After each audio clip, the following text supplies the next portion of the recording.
Who? Yeah! No way! Ah! It's a covenant cleanup.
What up, 9 to noon? It is Nordo in for PA on a Thursday morning. Thank you for listening to The Fan whenever you choose to do so. PA back in the mix tomorrow, and nothing to worry about. Everything's fine, but as we saw during, and what we have seen, I should say, during these Vikings mandatory minicamp practices down at TCO, Brett Blakemore by my side producing this morning.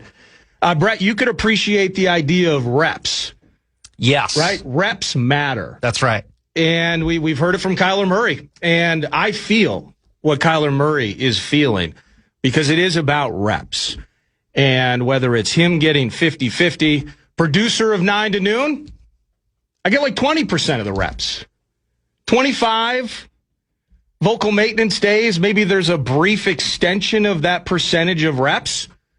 But the host of 9 to noon, and of course well-deserved, gets the lion's share of reps. How is Kyler Murray supposed to take over the starting job if he's only getting half the reps? How is J.J. McCarthy supposed to compete in this competition/unintentionally rigged game with only half the reps?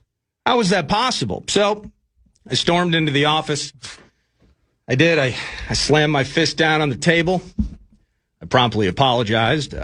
Our boss, Mr. Lonnquist, was on a conference call. So I waited politely until that ended, and I had a conversation with all the bosses, Mr. Abbott included, and we came to a conclusion.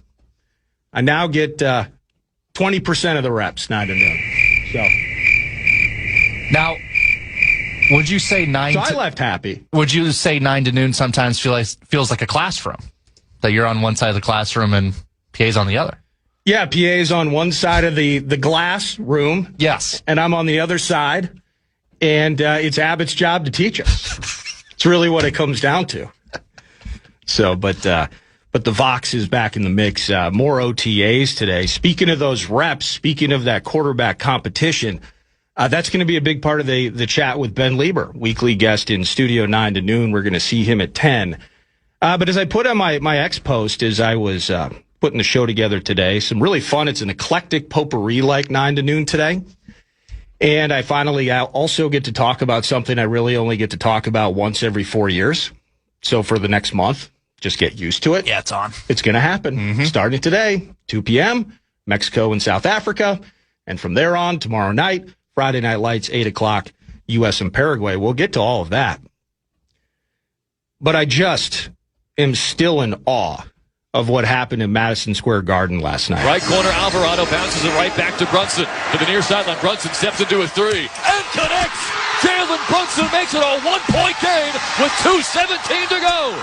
They just decided to stop missing, and their biggest player took over. It's back to Brunson, center court logo. Right wing, matched up with Castle. 3 to shoot. Brunson to the foul line. Pulls up for a floater. Front rim and in. And the Knicks have their first lead with 1:22 to go in the fourth quarter. We'll get to the tip. We'll get to the final call. But in the end, 107-106 was the final in Game 4 of the NBA Finals last night. New York Knicks taking a 3-1 series lead. It is the biggest comeback in the history of the NBA Finals. Oh my gosh, above average at that. And you heard a lot of discussion during the Power Trip Morning Show. You'll probably hear some during the Grum. You'll hear some bumper to bumper.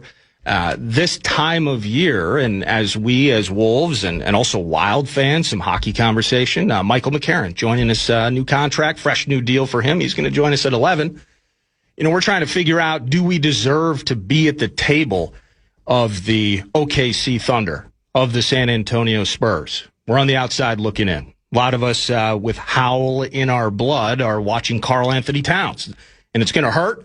The chance to sadly leave our city and find a title in the Empire City, or Empire State, I should say. Maybe that hurts you. Maybe you're excited for him. I'm mostly excited for him. But now just spectating, little or no emotion in the game, watching maybe one of the biggest collapses and then also one of the biggest moments that you've seen in the finals. 5.7 left. No timeouts remaining. Anunoby is handed the ball. Finds Brunson at midcourt. Launches a straight-on three. Missed it short. Tip by Anunoby. He put it in. Anunoby put it in. The Knicks take the lead with 1.2 to go. Anunoby out of nowhere. How did it happen? They blew a 29-point lead, the Spurs did. And I couldn't keep up with or write down all of the various new things or new benchmarks of NBA lore on the negative side that the Spurs found themselves eclipsing last evening. But I did see something. They're the first team maybe in any regular season game or playoff game to ever score 76 in the first half as they did last night, and then score 30 or fewer points in the second half and lose that game. So they're hanging a lot of records around their necks right now with the San Antonio Spurs, and sadly, not positive as they head back to Texas for game 5, figuring out how to get through this one. It was inexplicable at times last night, and you know, we've watched them become passengers with our own teams as they have let opportunity dwindle away. Our favorite hockey team at one point up 3-0. Finding their way to a loss in overtime to end their season. We know how that felt. But this is something completely different. I don't know if you could you put like the 28-3 Falcons lead over the Patriots in the same conversation as this, a series versus a singular game. We can play that fodder all day if we want to. But for a team to have to go through some learning pains in that spot with the game in hand, the coach having to go through some learning pains the way he did and had to in that spot on that stage, game in hand, it was one of the most unbelievably, just jaw-dropping L's that I've seen in any postseason, anytime, anywhere in my life. Bridges on Vassell, Hart on Castle, Robinson on Wembanyama, pass toward the middle, caught by Castle, dropped by Castle, his shot is blocked by Hart, and the New York Knicks just pulled off the biggest comeback win in NBA Finals history. From down 29, they take a 3-1 series lead, stunning the Spurs, 107-106. This wasn't just the fourth quarter, it was really the entirety of the second half. Wembanyama taking some of the worst three-point shot attempts you'll see for no reason. Massive lead. They were just balling around. They were just clowning. Game's over. Let's just kill this clock. Get back to San Antonio. It's 2-2. We're back in this. We found the formula. And really, I think through the first 4 games, if you're an ardent Spurs fan, I wouldn't even consider you to be delusional if you look at how these games have played out, where you're starting each of these games. I think all 4. The Spurs have held a double-digit lead in the first quarter. They're jumping you. And they found it again last night, although Cat was certainly a presence late. They found a way to get Cat in foul trouble on a few occasions throughout this series. They found ways to stifle Brunson. And you look at how close these games have been, even in the wins for the Knicks, that it's been a key turnover. It's been a key shot missed. It's been a decision made or not made by the Spurs that put them in this spot. That's how close really this series is.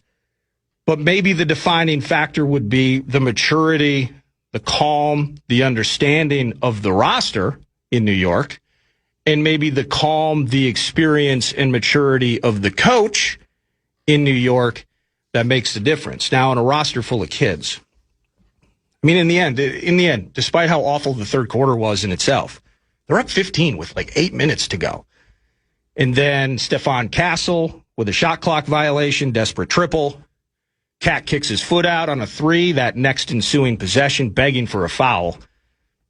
Frankly, he could have been called for an offensive foul with that leg kick. Wemby taking awful shots. It was true cruise control. And as this thing entered quicksand, I'm wondering where the coach was. You don't get extra credit for keeping the timeouts in your pocket. And despite that, it was a 17-3 or a 20-3 run at some point, and Johnson doesn't pump the freaking brakes, that's a disaster. And, of course, everyone's talking about De'Aaron Fox. Now, on my best day growing up in Mankato, I was 6 of 10 at the line in the red gym at the Mankato YMCA. Stone hands. I can't even play pop a shot. It's embarrassing.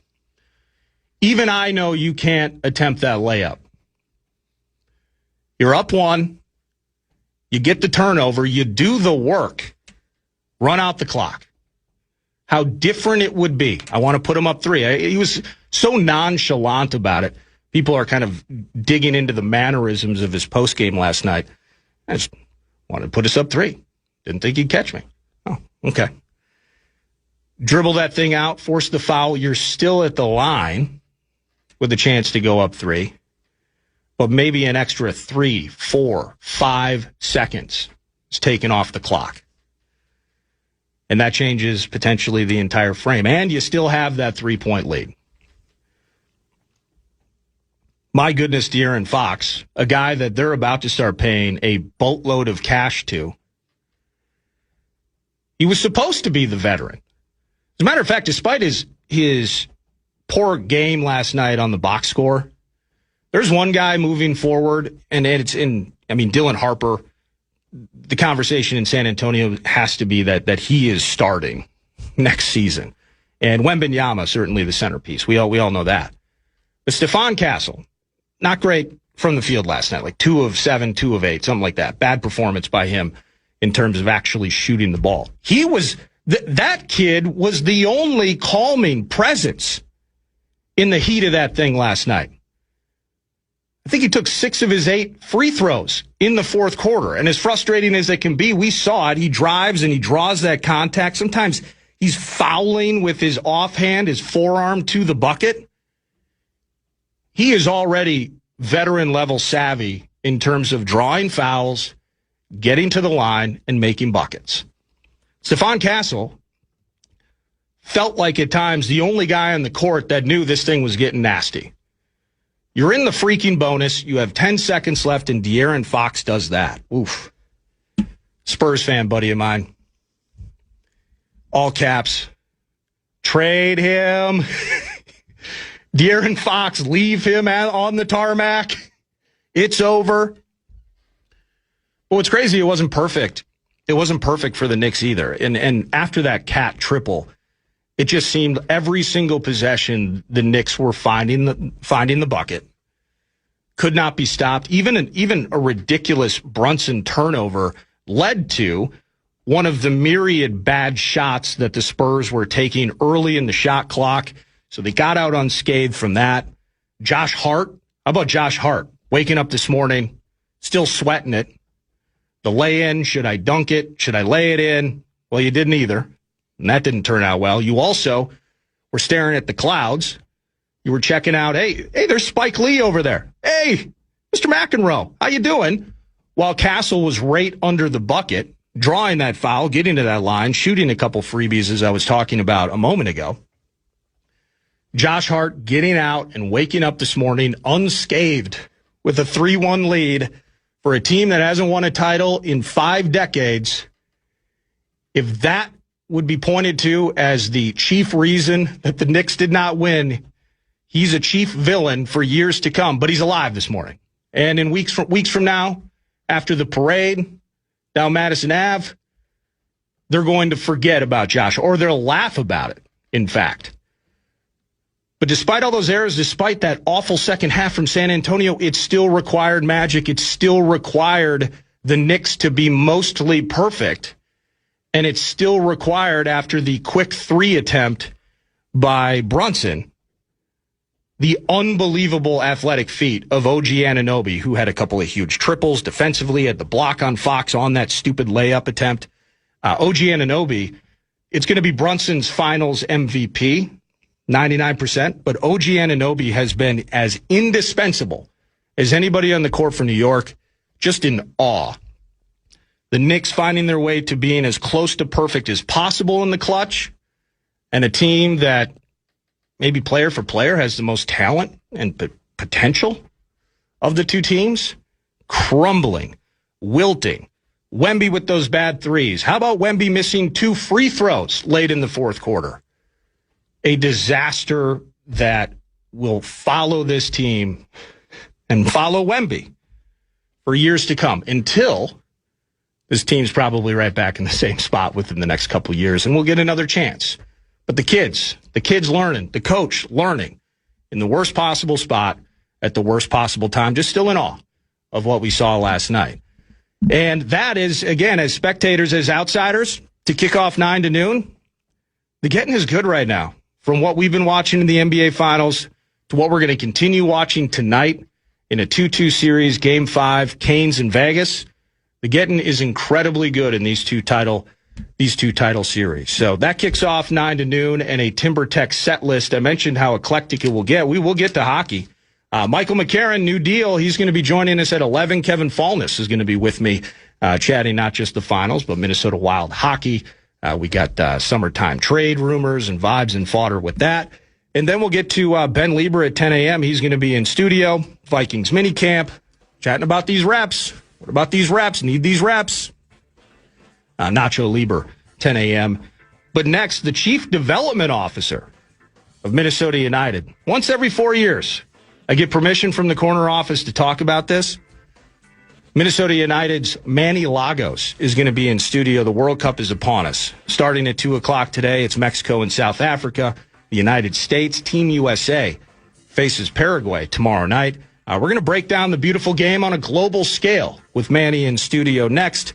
I got Brett Blakemore by my side. I'm Nordo in for PA. Just getting some reps on a Thursday morning, 9 to noon. We'll be back.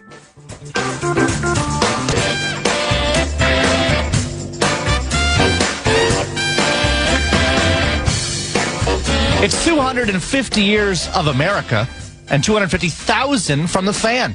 Each weekday through July 3rd, listen for your shot for your share at $2,500. Just enter the keyword at KFAN.com. Beginning at 8 a.m., make your American dream trip a reality.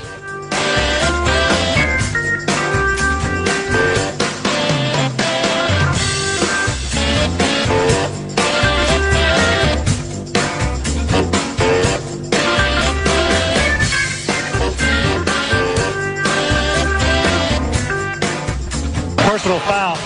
Clipping.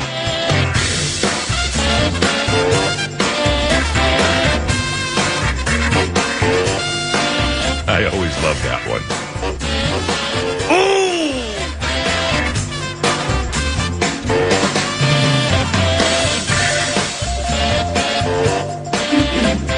Welcome back. Nordo in for PA. PA returning tomorrow for a Friday fodder-filled feast. But joining me now, as I said, once every 4 years, I get to sink my teeth into my favorite tournament. And one of my favorite people is in studio. He is the Chief Development Officer for Minnesota United FC, the Loons, Manny Lagos in studio. Long time no see. I know. Very good to see you. Super excited. As we were saying, as I made you sit in the confinement chamber for a few minutes before I ran down and get you, your hair is graying a tad. Still looks terrific. Silver. I'm losing my hair, so we're both a little older. Time treats us all different. But starting tomorrow, Estadio Banorte. I still call it Azteca, but it's Banorte. Today, by the way. 2 p.m. today. Excuse me, 2 p.m. today. I keep saying tomorrow. Yeah. Today at 2 p.m., Estadio Banorte. It is Mexico and South Africa. It is the kickoff to World Cup 2026. It is. I know we're a radio show, but I don't know if you noticed. This is a South African national team jersey that I have on right now. Oh, that's sweet. Yes. Is that which incarnation is that? This is a late 90s edition. I played with this player when I was playing in New York. Sean Bartlett was a national team player. He saw me reading a Nelson Mandela autobiography, and he came back with a signed Nelson Mandela jersey for me. You're kidding me. No. And so I'm kind of doing a flex now the last couple of weeks. I'm 55, actually today, and I have all these jerseys from everywhere, and I'm like, I got to start wearing all these kind of jerseys I have from all over the world. So I kind of, when I do these media appearances now, I kind of flex jerseys. Well, it's beautiful. Thank you. No, it's absolutely awesome. No, and that's cool. And that's part of, we'll go down this road first then is, albeit you did not play in a World Cup, but as a member of the United States national team, you did house one in the 1992 Barcelona Olympics as part of a victory over Kuwait. You have worn the flag on your chest. And there's a big part, like, me growing up, World Cup 94, and again, we'll weave all this together, but that's how I became a soccer fan. So I'm 9 at the time, and the pageantry around it didn't hurt that it was a cool team with some really big personalities. Oh, yeah. And they made a little bit of a run, so we dig that too. But, or at least by what we were expecting maybe for little 9-year-old Nordo. But that's how I fell in love with the game. And that's why the Olympics mean a ton to me. That's why these particular tournaments mean a ton, representing your country on a big stage. You experience that. Like, how much that matters. You know how much that jersey, that signed South African jersey matters. Yeah. By the way, a little more flex. I did wear also my national team jersey underneath. So I have a little bit of both. I'm such a homer. I do have to have my national team jersey on me as well. So you scored in the Olympics in 92 in Barcelona. You did make a return to the senior team, I think, for a stint early 2000s, right? Yeah, I was. Listen, I think if you're talking about me, I had a good career. I had a good pro career, won a lot of championships, but I didn't have a great career. I had a lot of injuries. And so every World Cup cycle, 94 I had a knee injury, 98 a big ACL, LCL injury. 2002, I was actually right in the thick of making the team and had some appearances, but I was on borrowed time with my body. But going back to 94, I mean, that was just so raw. And like, when you think about when we got the bid to host in 94, that was 1988. And part of the stipulation was 2 years later, we had to have Major League Soccer start. Yeah. And the explosion of 94 was real. I mean, it was really, I talk about how MLS started in 96 and where it is now, 30 teams, all these soccer-specific stadiums, huge fan bases. I mean, actually great TV ratings this year. So the coolest part about it is the game and the sports fandom has caught up. Because 94, people are like, what is this? Like they're like, what's going on? It was just this insane competition, all these countries, just incredible, just diversity of just excellence across the world. But now I think the fans are ready for it because they get it. They love their national teams, or they love the heritage of their national teams. And then I was just in Chicago for the U.S. versus Germany. It's this World Cup send-off game. Sold out Soldier Field against Germany. In the past, that would have been 50-50 or 60-40 German fans. It was 10 times as many U.S. fans as German fans. So the game has caught up. Yeah. And we're a soccer country now. It's accessibility combined with the sustainability of Major League Soccer. And jumping into this, let me hit you this before we go back to the big tourney. As ingrained, of course, in Major League Soccer with the Loons and the league as you are, in 94, not just the stipulation, but in some ways you could say that the early incarnation of Major League Soccer in part kind of required the boom that you got from 94. It wasn't just, hey, we're there, we host it, we do a few group stage games and then bow out. It had to have a spark behind it, and there was success there. I've seen conversation into this tournament, now 32 years later. Does Major League Soccer require any spark here? Or are these two things kind of working more in tandem maybe than they did 3 decades ago? Yeah, I think it's interesting. I just said that we are officially a soccer nation. There's no doubt about it. We love soccer. We support it. A lot of the stadiums are full. I think the next growth curve is, and again, we'll talk about our U.S. national team. I think we've got a great competitive team that can make a World Cup run. we're not sitting here today to say that we are a superpower of global soccer yet in terms of our play on the field. I mean, we're not that top 6 or 7 teams in the world. I think if you go to the next 10 teams in the world, we're there. Not yet.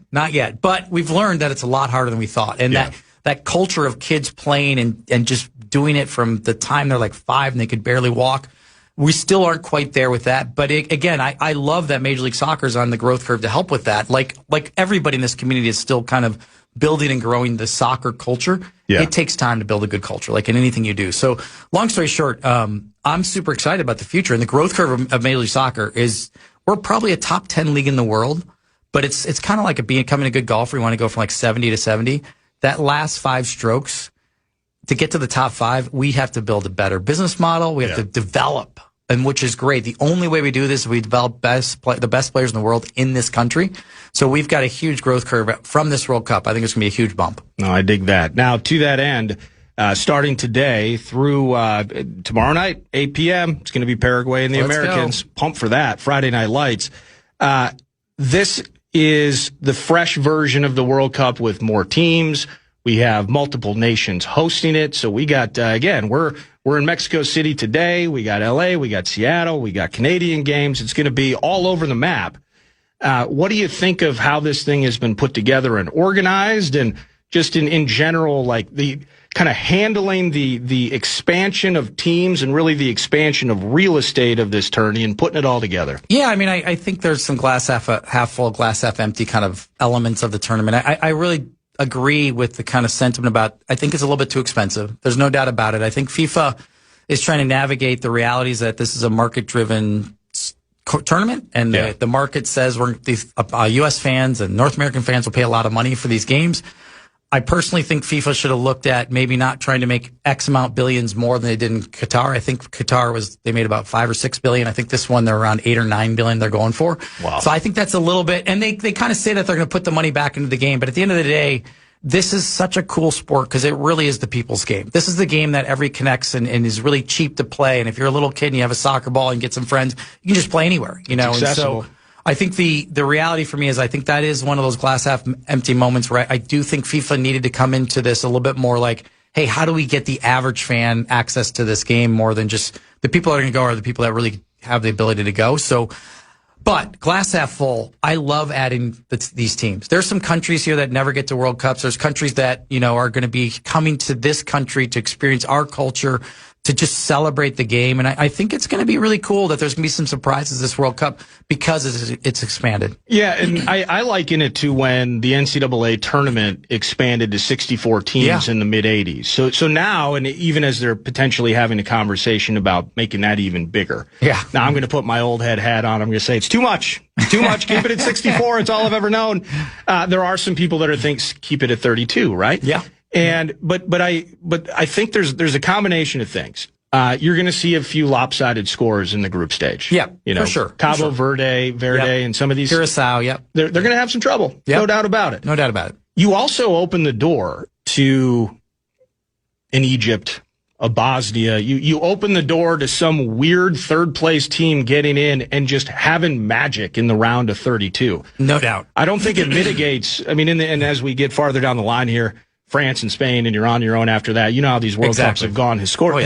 Only 8 teams have ever won a World Cup. That is right, yeah. Or 8 countries, yeah. Uruguay. Whoever thinks about Uruguay? 1930, 1950. See, you're on it. The historian that you are. Do you have a signed Luis Suarez? I don't. And I'm already older. He's even younger in my generation. Oh, that's true. That's true. But to that end, I love the fact if it provides even just one little Cinderella-like story per tournament, and then we can have Brazil win it. That's fine. But in those rounds, I love the fact that we're going to get to see it, not just for their experiences. That's great for them. It's good for me as a fan, I think, too. I think you might be onto something this World Cup, by the way, just because there's a couple big elements here. Italy has not qualified, and they are one of the powerhouses that tend to win World Cups. Germany and Brazil are actually a little bit down in terms of their roster, in terms of dominating around the world. Now, they're still in the top 5, and they're still be one of the favorites. But with those 3 teams down a little bit, I think it does open up maybe a Norway, you know, which had the most points in qualifying in Europe that could, if they get through, they could really make a run. So I think there's teams like Morocco that have, at the youth levels and the U20 level, have dominated and won World Cups at the younger ages. So I think it's a wide open one, and then you combine the vastness of the tournament in 3 countries, and our continent is huge, and time zones and heat. I think it's wide open. No, I think it could be as well. What do you make of this American squad? So we got Pochettino. Yes. Are there some things that you can point to from 2022? So they got out of the group last year or last World Cup. They lose. They were kind of handled by the Netherlands in World Cup 22. But Berhalter out, Pochettino in. Are there some things you can point to and you can say, that's how I know he's elevated this group into this particular World Cup? Listen, I think we should be excited by his ability to kind of stir things up. About a year ago, we were really struggling and we're losing against some games at home that we shouldn't lose. And Pulisic and him were having a little bit of a kind of a fight about whether he should come in for a couple of our games last summer. Yeah. I actually liked that tension because I think he was trying to set a culture that nobody's bigger than USA. Nobody is bigger than that crest. And I feel like over the last 8 or 9 months, I've seen some unity by Pochettino saying, hey, it doesn't matter. What doesn't matter who you are. We need these guys to step on the field, unified, hungry to fight together. And I think he's done a great job of that. So I'm super excited about where he is mentally with this group. Having said that, we are not a top team in the world. We are not somebody that's going to just go out and say we could win every game. And I do believe that we are going to have to really fight and battle every game to make sure we get out of the group. But we have a lot of guys that play in Europe now on really good teams. Yeah. And they are leaders on those teams. So I think we have a good shot at making a run. One of my favorite things about the World Cup is that every World Cup you have a 19-year-old, a 20-year-old, some youngin that shows up, and you're just like, who the hell is this guy? Oh, no big deal. He's just vying for the Golden Boot. Now, you got to make a run, and you got to get more games to maybe vie for said Golden Boot. But could Balogun be that guy up top for us, where he's too young and inexperienced to know the level of the stage and find his way into the net and be that guy that is constantly putting us in a position to find our way out of said group? I love Balogun, and obviously he's doing really well in France, and he's playing well. I think for me, now you're about to rain on my parade, aren't you? A little bit, yeah, I am. So I think for me, particularly because we don't have like a Haaland up top. No, we don't have like a great number 9. I think the most important thing we can do is basically between Balogun, Pepe, and Haji Wright, I think it's 3 for 1. So I think you just try to create a hot hand there. I don't think we're going to have a breakout in the forward position. I'll give you a good one that kind of hits the non-soccer fan who I think is a super stud that could be the breakout young player of the tournament for the U.S., and that is Freeman. And that is Antonio Freeman's kid. Yeah. Killed it a couple of years ago in Orlando, got sold to Spain and Villarreal, and he is just a combination of crazy athletic and likes to go forward. He's going to play right center back probably here, but he also can play wing back. And it's somebody that breaks guys down. Is he coming off the bench? No, he's been a starter. You think he'll be in the mix? Okay. Yeah, he started last weekend against Germany, which usually is a telltale sign who's going to start the first game tomorrow night against Paraguay. So I really love that kind of storyline for me because he had just 2 years ago, nobody knew about him. He was in one of our MLS academies, which we're putting millions of dollars into development. And the next thing you know, you got this crazy athletic kid that's just running guys by guys from the back line, breaking lines and getting forward, and he could be a huge breakout defensive player for the tournament. I love that. Antonio Freeman's kid, Alex, I believe. Yes. Okay, yeah. Now, with that said, is part of that a function? And the reason I was asking if he was starting is I was thinking about like Chris Richards returning. I think he's in shape. I want to see him on the field. We need him. We need him. Yeah. I need him next to Timmy. Yeah. Next to old man Reem. Yeah, we need that athleticism for sure. But with that said, is whether it's him, it's Anthony Robinson. Is this a function of how Pochettino wants to play as well, where we are pushing things that gets us into a goalkeeping conversation as well in terms of that decision? Is what he can do at this cup, is that related to how Pochettino kind of likes building out of the back and pushing it on the sides like that? Yeah, I really think it's funny. Like, I think he had to grow into the system that we're playing because the players we have are really strong in certain areas. So, for example, I think he really wanted to play a back four, but at the end of the day, probably the strongest positions in the field, maybe in the whole world right now, is Serginho Dest and Anthony Robinson. Okay, so they're wing backs, and they can just bomb up and down the field. And they, Robinson was a top 11 in EPL last year. So he is that good. Good player. He's best. He's the best left back in the Premier League, the best league in the world. So that is a good guy to have in your starting line. Dest had a great year in Holland. Used to play for Barcelona. I think Bayern Munich is thinking about buying him for about $60 million here, maybe $30 or $40 million. So I think him saying, I've got to have those guys bomb up and down the field. Ream is a great captain, but he's not athletic to be in a back two. So they're going to put him in a back three, either with Richards, Robinson, and Freeman, who I just talked about. So I think once that's set, I think he then does try to push forward and have a little bit more of a high press. So again, I think he reluctantly got to the system, but we've played really well over the last couple months, and we beat Uruguay in this system 5-1 last fall. So I think that kind of puts us in a good space for how we have an identity to go about winning games. How do you sum up the importance of a Tyler Adams? Like, I look at him as the energy guy. Yeah. He is a brawler, a mauler. I mean, just from a grit factor, and we got to see it, and we've seen it over time.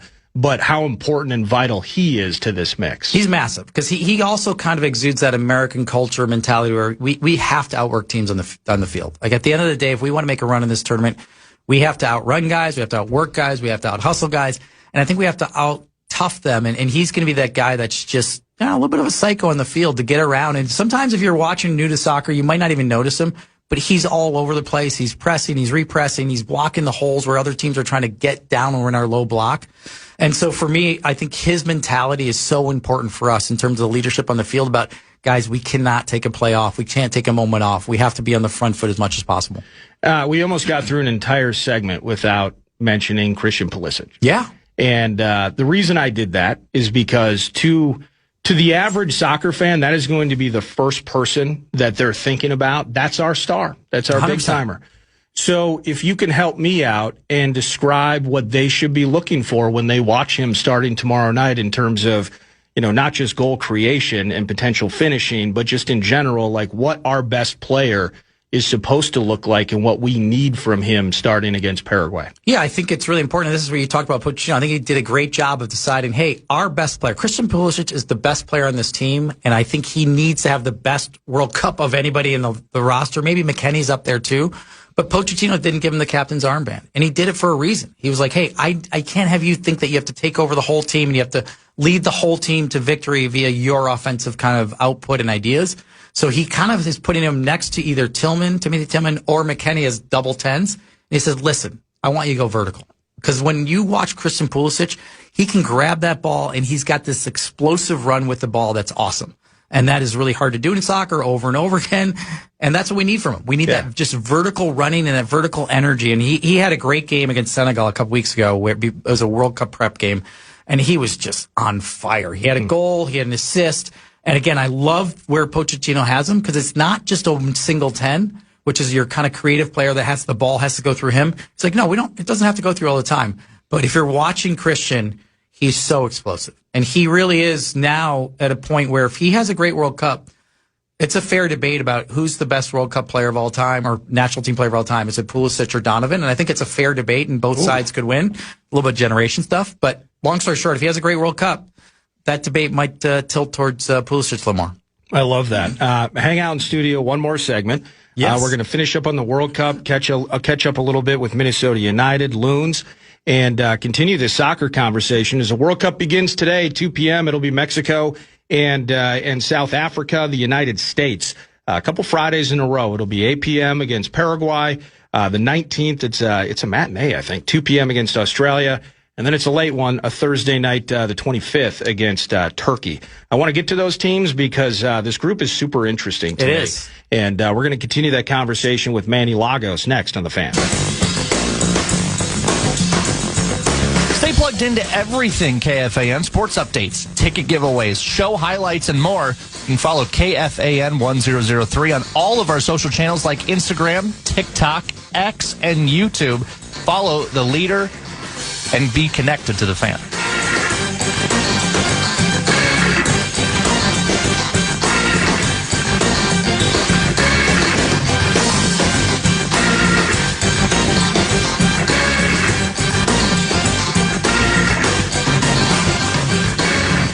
Welcome back. Nordo in for PA 9 to noon. Ben Lieber around the corner. Vikings OTAs continuing. And we'll get into Vikings conversation at the top of the hour. But Manny Lagos, Chief Development Officer, Minnesota United FC. What is the full business card, Manny? Add in senior technical advisor. So, Senior technical advisor. Yes. Yeah, that's a long business card. Yeah. So Well, I mean, I've had a long career. I've been there 18 years, 14 years as GM and coach, and luckily I get to do something I love every day, and I keep getting kicked upstairs. But the passion and love of it just keeps growing. Just because, like I said, the community embracing Minnesota United, and we're talking soccer today, where we see this global celebration. Taking it back to Minnesota, we obviously don't have the World Cup here, but we're going to have this awesome soccer celebration in downtown Minneapolis, right outside of Brits, and it's going to be awesome. It's free. Go online, get tickets, but you don't even need to really get them. You can get them there. It's my favorite thing about the World Cup. And again, it's about celebrating and these people who come from other countries that live here now, or you're here and you just want to be in and around it. It's such a cool vibe. Well, it's cool too. You see a little bit of it during the Olympics, but the World Cup is really at its apex where you suddenly realize, oh, we got a lot of Colombians living here. Oh, yeah. Holy cats, a lot of Argentinians hanging out here in downtown Minneapolis. I had no idea they were here. I just saw some video of the Tartan Army, which is Scotland, arriving at Logan Airport in Boston, and it was hilarious. All these guys in kilts, and they were like, we ran out of beer on the plane. Like, it's just, there's so many different cultures that come to this country to celebrate the sport, and everybody has a chance to win, too. So right now there's a bunch of hope. As we finish up our conversation, where are you at in terms of you? And you said it last segment. In the end, 8 nations, just 8 over the course of this thing have actually hoisted the World Cup. And so when you're trying to pick a winner, sometimes we stay near the top. We were chatting off air about it. It can get a little chalky, and historically it has been. But I was kind of shocked to hear, and it totally makes sense once you explain it. But you have a particular team you believe has a good chance to win this thing. Yeah, I'm ironically, I'm going with England. I know that's crazy. And like, I will say, I don't think they, were in the 94 World Cup, but I like their head coach a lot. He's German. There's some roots with Germans, and the monarchy back in the day. So there's some connection there, but he's a really good pragmatic coach that I think the hardest thing for England is kind of just keeping their head focused on having a good structure and a good game plan. The media there goes nuts, and it's really hard for the players to stay focused. And I think this managing all the absolute studs on their team. Oh, exactly. And I just think too, this is a market that if they can get over the heat, which is a hard one for them, that's my big red flag is that sometimes they don't play well in heat. I think this culture is very similar to their culture, and I think they're in a good spot. They have a really good roster. A lot of their players played really well, especially for Arsenal this year, who was Champions League runner-up, and they won the Premier League. So I sneakily think they're going to have a good World Cup. It would be interesting on the 250th anniversary of our nation that we won our independence, but we found our first World Cup since the 60s. Yeah, I do have to tell the audience that, like, you guys have never seen, maybe been exposed to English fans when they win something. They've still talk about winning in 1966 as like they're the greatest soccer country in the world and they invented soccer. So I'm a little scared if they do win because it'll be a little insufferable for the rest of the world because they will just every day put their chest out and say, we are the best. We invented this sport, which will be hard to handle. But in the end, I think they got a good team. No, they have an incredibly good team. I've written them off as being cursed. Yeah. I'm looking at, I'm in love with this Yamal cat from Spain. Oh, amazing. And the run that they had 2 straight Euros, I think it was 2008, 2012. That was, sandwiched in the middle was the 2010 World Cup. It wasn't the most aggressively exciting soccer at times. Tiki-taki. A lot of holding the ball, making the other team just death by 1,000 passes. Yeah, absolutely. But I'm just in love with them personally.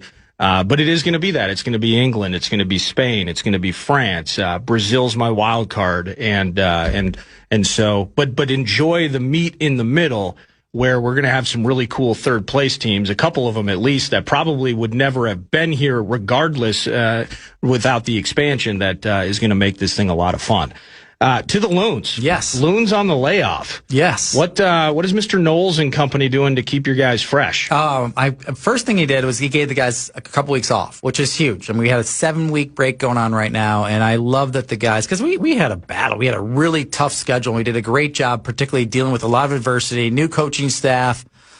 one of the hardest schedules in the league to start. So we had some great away wins, and I think we finished a little softer than we wanted to, but we're still right in the thick of it as a top-tier team in the West, and feeling really good about how we can improve in the next 4 weeks before we start up again July 22nd. The guys get back into camp June 17th, and that's about a 3-week break, which is great. They went all over the world. Hope they went to beaches, family time, hopefully a little bit of fitness too. And then they'll have a 4-week preseason, really, and during the World Cup up at Blaine at our training facility, and get ready for the second half of the season. How is it handled? Talking about the Minnesota Vikings, they're about to have a pretty nice sized layoff, and every single camp, there's always going to be those 1 or 2 guys. Training camps, it's not necessarily about technique as it is about conditioning and getting really back into shape, right? Oh, yeah, massively. Lots of running for maybe 1 or 2 guys. Hopefully nobody. Everyone comes back into peak shape, but I feel like a perfect world has rarely existed. Oh, yeah. Somebody's going to be doing some laps, aren't they? No, there'll be a lot of running, especially in soccer. You got to make sure. I think the guys now really understand that, so they keep their bodies a little bit better, I think, than back in my era where it was a little bit like, let's just take off completely. But I really think the guys know now that you got to stay in shape in soccer because it's 90 minutes of mental and physical exertion. So, and we talked earlier about the impact that the World Cup could potentially have on MLS, and maybe the impact in '94 and the impact in 2026, probably looking very, very differently with the success and the sustainability. Ratings are good, as you mentioned, and I saw some arguments online about it, kind of the accessibility of games. Yeah. And it's interesting the route that MLS took, but and without knowing, I'm really just I'm at the mercy of the experts who tell me that the Apple TV bit has actually really, really worked. There was a subscription model for a long time that they struggled with. Then, we're all chasing TV deals, right? Oh, yeah. And we want ESPN primetime on Sundays, and we're just trying to cut out. What channel are we playing? Where is games? All non-NFL teams. It's a similar rat race for different pieces of the pie, but younger demographics, the streaming culture that we are now really very much in the thick of, it sounds like that's been a positive thing, that is making inroads in terms of getting eyeballs on the product. Yeah, the timing's great. We're getting rid of the paywall for Apple TV, I think, was massive. I think the idea of Apple initially when the deal was announced, it was huge. It was like Apple and Formula One were like, these are the 2 sports, this is the growth we believe in. Yeah. And it took a while, because I do think the fan base here was like, I don't quite understand why I already pay for this, that I have to pay another fee to kind of be in the same family intent. They took that off this year, and I love that it's during this World Cup year, because it's not even just within this country, globally now, because we do have great global stars, not just Messi, but a lot of really good players that are playing in the league, and we have a lot of good young up-and-coming stars where we're now participating, buying and selling players all over the world. So there's been a great explosion of not just our ratings in this country, but all over the world. So the timing couldn't be better, because after the World Cup, the 2 things will happen. I mean, obviously people realize that this is a great soccer culture, and they'll be easier to recruit and buy players that we want to buy to make this league better, to become one of those top leagues in the world. Like I said, we're already in the top 10. But the bigger one, Nordo, is where I want to dream. And I keep on saying, I'm a Minnesotan. And this country and this state, we have to survive by actually developing from within. And I just think there's going to be a lot of little kids that have been going to Loons games. Now they're going to watch this World Cup. And they're going to be those ages where you need to dream to become a believer that you're going to become a superstar. Yeah. And so that's why I love the World Cup. Because I know there's kids out there that I think will become some of the best players in the world because of this World Cup. I played soccer for 15 years because of Agus and Wallace and Ronaldo and all those. Go Joe. Love it. Oh, just absolutely.